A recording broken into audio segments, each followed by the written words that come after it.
một số loại thực phẩm gây ra các bệnh lý về tim mạch. Bệnh tim mạch là những bệnh liên quan đến tim và mạch máu, điển hình như bệnh mạch vành, cao huyết áp, thiếu máu cơ tim, suy tim, nhồi máu cơ tim, vân vân.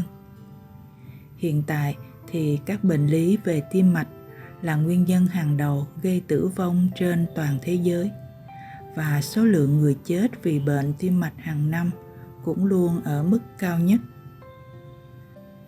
Vì thế, chúng ta cần nên biết để lưu ý hạn chế ăn những loại thực phẩm dưới đây. Thứ nhất, thức ăn nhanh. Thức ăn nhanh hay fast food là loại thức ăn công nghiệp được chế biến sẵn hàng loạt và thường sử dụng cách thức chiên hoặc nướng như bánh pizza, bánh hamburger, gà rán, khoai tây chiên, mì gói, phở gói, snack, vân vân. Nó ra đời cùng với sự phát triển của đô thị khi con người ngày càng trở nên bận rộn với cuộc sống, cũng như ưa chuộng những loại thức ăn nhanh để không tốn thời gian chế biến và cũng để tiết kiệm chi phí. Thế nhưng, thức ăn nhanh chứa một lượng lớn carbohydrate, đường bổ sung, chất béo bão hòa và muối, nên nhiều calo mà dinh dưỡng thì lại ít, có nguy cơ bị thiếu chất và sinh bệnh. Đáng quan tâm là chất béo bão hòa từ động vật khi kết hợp với carbohydrate trong các loại thức ăn kiểu này làm cho người dùng bị thừa cân, béo phì và ảnh hưởng xấu đến sức khỏe của tim và mạch máu. Thứ hai, các loại thịt đỏ. Thịt đỏ gồm có thịt bò, thịt cừu, thịt heo, thịt ngựa, thịt trâu. Thịt đỏ là một nguồn cung cấp protein và chất dinh dưỡng quan trọng cho cơ thể. Tuy nhiên, nếu tiêu thụ thịt đỏ quá nhiều, sẽ tăng nguy cơ mắc các bệnh như tiểu đường, bệnh tim mạch. Vì so với các loại thực phẩm động vật khác như thịt gà, thịt vịt hoặc cá, thì thịt đỏ chứa nhiều chất béo bão hòa hơn. Loại chất béo này có thể góp phần làm tăng cholesterol trong máu.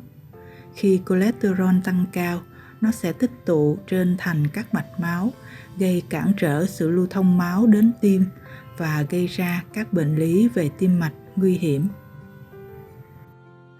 Thứ ba, thịt chế biến sẵn. Thịt chế biến sẵn bao gồm xúc xích, dăm bông, thịt hộp, thịt bò kho, thịt heo muối xông khói, bacon. Đây là những món ăn ngon, thu hút nhiều người.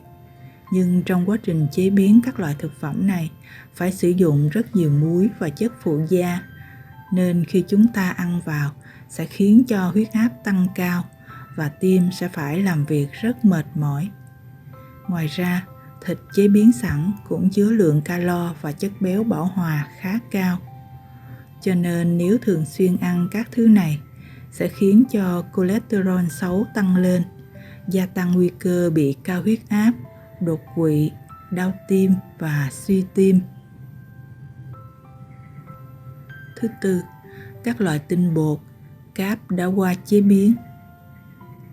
Một số thực phẩm chứa tinh bột đã qua chế biến như bánh mì trắng, mì ống, gạo trắng, bánh ngọt, bún gạo, bánh sandwich trắng, bột bánh pizza, vân vân, thường đã bị mất đi phần lớn chất xơ, cung cấp rất ít các vitamin và khoáng chất cho cơ thể. Ăn những thực phẩm này sẽ khiến lượng đường trong máu tăng lên một cách đột biến, có thể dẫn đến việc kháng insulin, tăng cân, dễ mắc bệnh tiểu đường và tim mạch.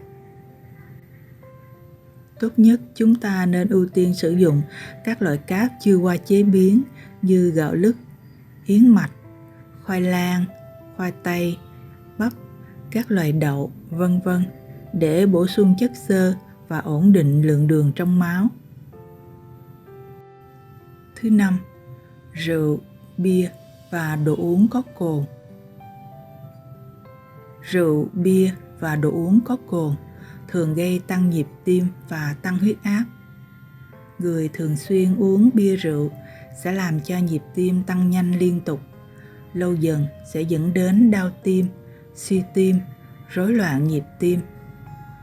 Đặc biệt, những người đang có bệnh lý về tim mạch, nếu vẫn tiếp tục sử dụng rượu bia và đồ uống có cồn, sẽ làm tăng nguy cơ gặp phải các biến chứng nguy hiểm như nhồi máu cơ tim, đột quỵ.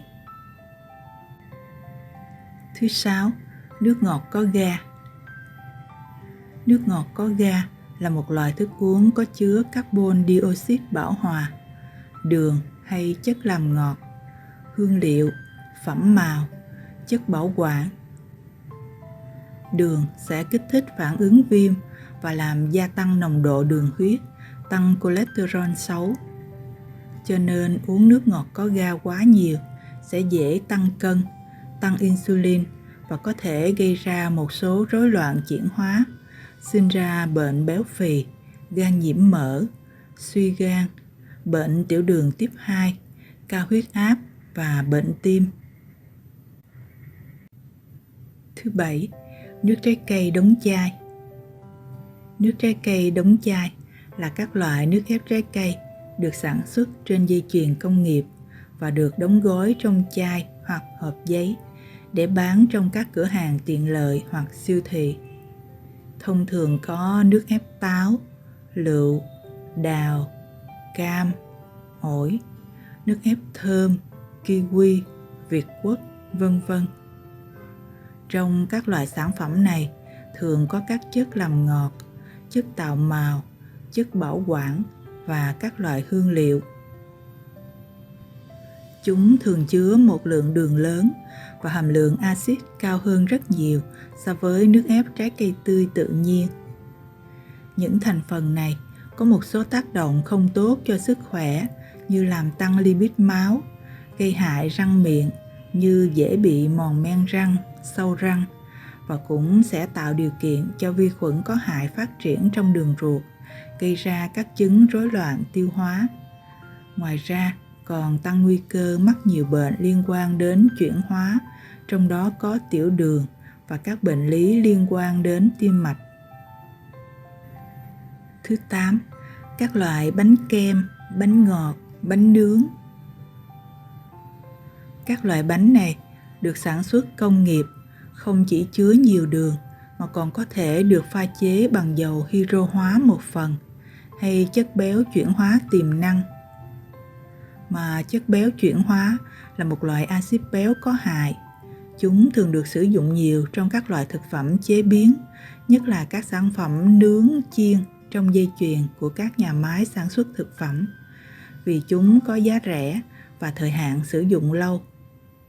Chất này chính là nhân tố làm suy giảm sức khỏe, gây tăng insulin và triglycerid, cũng như tăng huyết áp tâm thu và nhịp tim, gây tắc động mạch, tích tụ mỡ nội tạng, cao huyết áp và suy tim. Thứ 9, một số loại gia vị và nước sốt. Nhiều người có thói quen hay dùng các loại gia vị, nước sốt để bữa ăn thêm phong phú, hấp dẫn.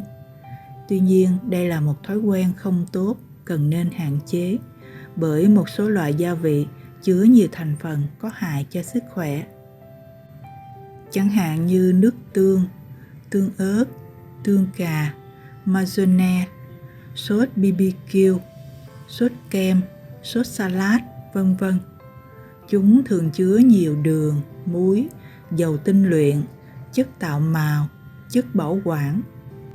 Đặc biệt, nước sốt kem thì thường chứa chất béo bảo hòa, chất béo chuyển hóa và các sản phẩm sữa bơ giàu chất béo. Những loại thực phẩm này góp phần làm tăng lượng đường trong máu, tăng huyết áp, rối loạn nhịp tim và về lâu dài sẽ gây ra các bệnh lý về tim mạch rất nguy hiểm.